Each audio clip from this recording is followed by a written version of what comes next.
আমি হয়তো বিএমপি করি না, বা হয়তো আগামীতে যাকে ভোট দিব হয়তো সে বিএমপির কোনো প্রতীক থাকবে না, অথবা বিএমপির কোনো নেতাকে হয়তো ভোট দেব না। বাট আমি আমার পরিবার যেহেতু বিএমপির সমর্থক এবং বিএমপিকে সবাই ভোট দেয়, তাই আমি বিএমপিকে এখনও সম্মান করি।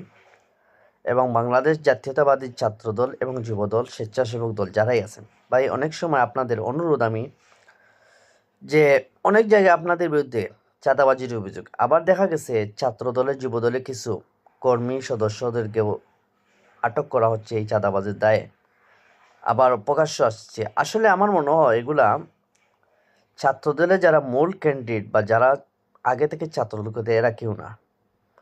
এরা কিছু, আবার এটাও হতে পারে আগের লোকজন কিন্তু কিছু লোভের একটা বশবর্তী হয়, এগুলা করছে।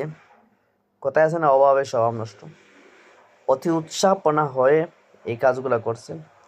আবার দেখা গেছে অনেক সময় এগুলা যে আওয়ামী এবং ফেসিবাদী লোকদের কিছু কর্মীদেরকে ওই দল থেকে পদত্যাগ করে আমাদের ওই জাতীয়তাবাদী দল বিএনপিতে এসে ঢুকছে, আবার এরাই কিন্তু এগুলা ঘটাচ্ছে।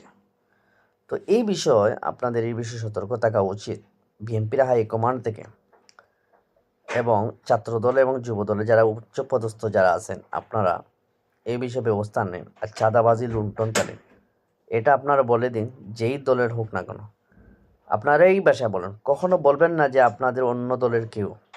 হ্যাঁ, এটা অনেক দলে কিন্তু আওয়ামী লীগের লোকেরা এটা করছে। মূলত চাঁদাবাজির কিন্তু মূল ক্যান্ডিডেট কিন্তু আওয়ামী লীগ, কিন্তু এই আওয়ামী লীগের একটা কালো ছায়া কিন্তু বিএনপিতেই পড়ছে, এটাই কিন্তু অস্বীকার করার সুযোগ নেই।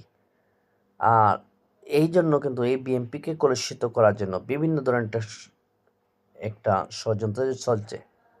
আর এটা এই জন্য আওয়ামী লীগের ফেসিবাদীরা শুধু বিএনপি না, ছাত্রদের মধ্যে, বিএনপির মধ্যে এবং জামাত ইসলামের মধ্যে একটা বিভাজন সৃষ্টি করে। আর এবং আগামী যে একটা নির্বাচন হবে, এই নির্বাচনকে একটা ব্যাহত করার জন্য, যাতে কোনো ধরনের নির্বাচন না হতে পারে, এই জন্য যে একটা কিছু করতে চাইছে এবং সামরিক শাসন কিভাবে আনা যায় এটা নিয়ে একটা ষড়যন্ত্র করছে, এটা কিন্তু একদম ক্লিয়ার। তো এই বিষয়ে আপনারা একটু ধৈর্য ধরুন, তাড়াহুড়া করেন, তাড়াতাড়ি নির্বাচনের জন্য কোনো সরকারকে চাপ দেবেন না, বরঞ্চ আমাদের অন্তর্বর্তী সরকারকে সহযোগিতা করুন। এবং সমস্ত রাজনৈতিক দল, জামাত, বিএনপি এবং ছাত্রদের দল সবাই সমন্বয় এবং আওয়ামী ফেসিবাদীদের বিরুদ্ধে রুখে দাঁড়ান। যারা এখন কিছু দেখা গেছে তৎপরতা চালাচ্ছে গোপনে গোপনে, এদেরকে দড়িয়ে আইনের কাছে সোপর্দ করুন। এবং আমাদের পুলিশের ভিতরে যদি এমন কিছু লোক, ফেসিবাদী লোক থাকে সরকারও সেদেরকে ছাঁটাই করে দেওয়া এবং নতুন লোক নিয়োগ দেওয়া, যাতে আইন শৃঙ্খলা আরও মজবুত থাকে এবং